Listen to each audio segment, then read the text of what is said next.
afternoon. Glad to see the session off and running.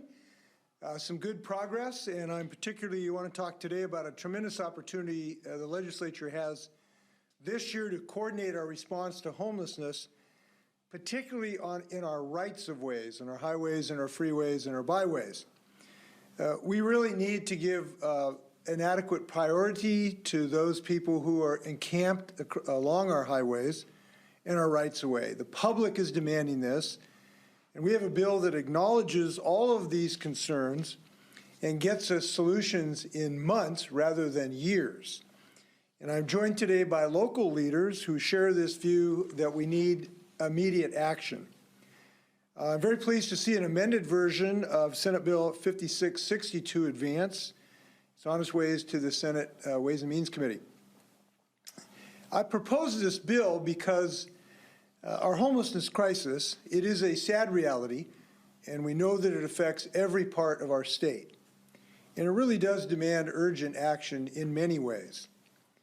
We have to move more quickly and compassionately to serve the thousands of people who are now living under bridges, on our sidewalks, on the shoulders of our freeways, and we need to do this now. While people are seeking an ultimate solution of long-term permanent housing, we need to get them under a roof in safe private facilities now. Now, we know the reasons for homelessness are many and varied. We know that there is no one-size-fits-all solution, but we do know that moving with speed is a good decision right now. Now, we have not been passive in the face of this in the past years. I just want to note that. Since 2017, we have tripled our state's investment, helping cities and counties build affordable housing in various housing and shelter options.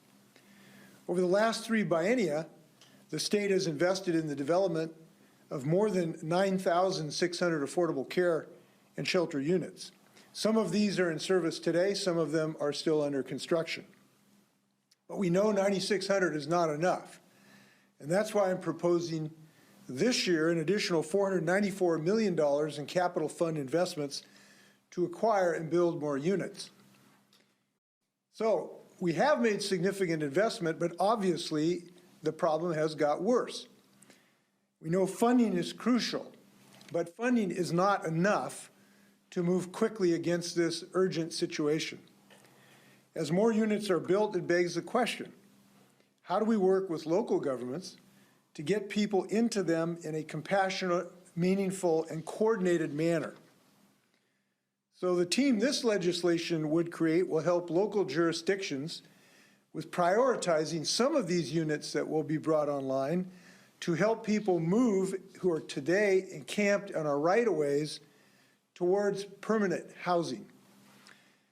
Now, I understand that service providers and local leaders can face seemingly unending challenges in prioritizing to whom they should reach out to and how to best help them.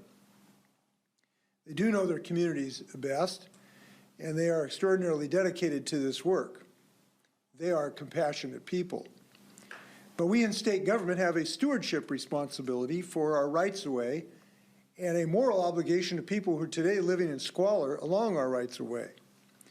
So this bill clarifies that as local jurisdictions are developing their action plans, they must consider how to transition people encamped on today's state's right-of-ways.